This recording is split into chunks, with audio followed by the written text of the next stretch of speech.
Hey, welcome. We're back to Chaplain Chat. This is part two because we're actually doing this all in one day. This is kind of neat. We're at Heritage Family Fellowship in Porterville.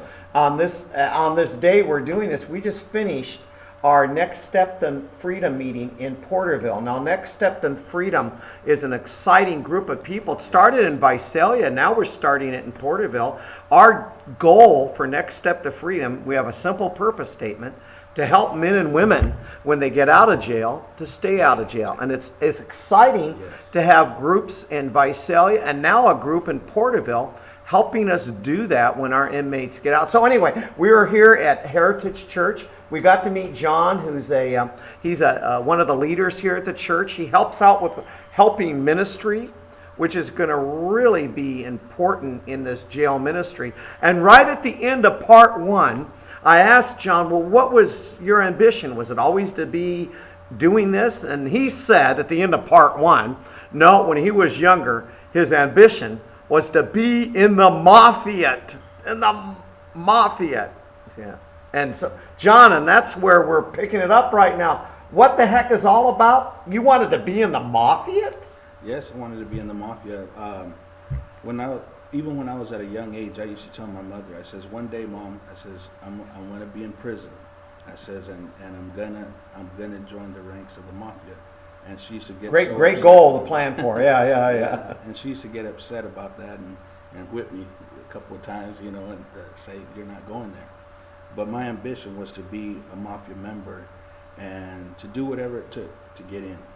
And I had some connections with some family down south and stuff like that, so that was my ambition, to get in, plugged in with them, and then do whatever I needed to do. My mind was warped, it was corrupt. I got to the point where I had hatred in my life. I was very violent at times, especially when I got intoxicated. But I had provisions of actually joining, but then there's some circumstances that happened where I kept on getting incarcerated. Now you're living in Riverside Redlands area. That's that area, and that's where you're finding yourself in. Well, did you do juvie time? I forgot to ask you. Yes, I did. And then after 18, you're into jail. Yeah, into jail.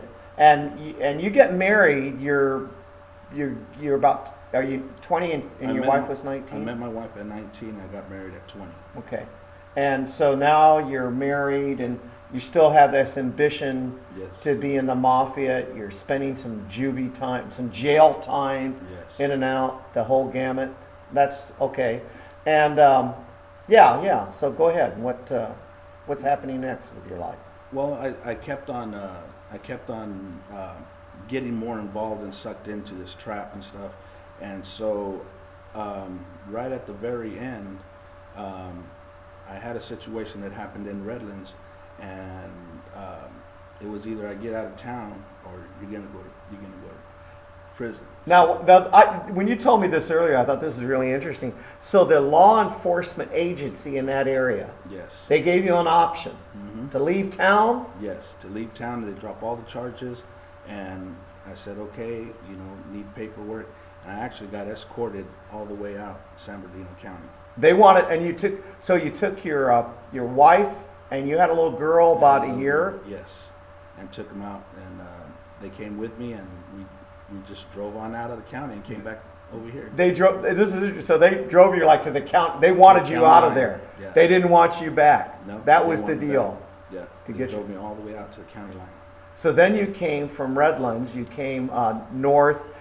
For those watching this, about 400 or 500 miles away, and you come to Porterville, which is where your family's living. Where my parents live. Yes. So you move in with your family, your wife, and your little girl, and your dad had at least one requirement of you. Isn't that right? Yes, my parents said that you can stay here, but you will have to go to church, and so that's what I did. I went to church. My ambitions weren't. I wanted to change, but I was addicted to the lifestyle. So I was still addicted to the lifestyle of just being corrupt. So I got into church. for about 6 months, and then right after that, 9 months to the T, I was out for 9 months. So, would you say that you began a relationship with Jesus, but you were walking away from it? You know, I did. The first time when I accepted the Lord, I mean, I felt everything, weight come off, everything. I believe that God did something in my life, but I believe that it was more emotional to me than a dedication. Because when you're sold out, you're sold out. And that's what I believe. If you're either going to get in or you're going to get out. And the same thing with any kind of, you know, gang or anything like that. You're sold out or you're not. And John, there's a situation that when you shared with me, this was the spot that said I got to get out of it.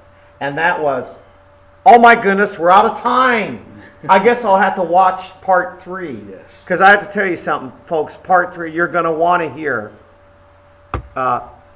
Timing. You're going to want to hear what God did to John to finally get him out of it altogether. That's part 3. So once again, welcome to Chaplain Chat. Chaplain Chat. We'll see you in part 3. Okay, very good.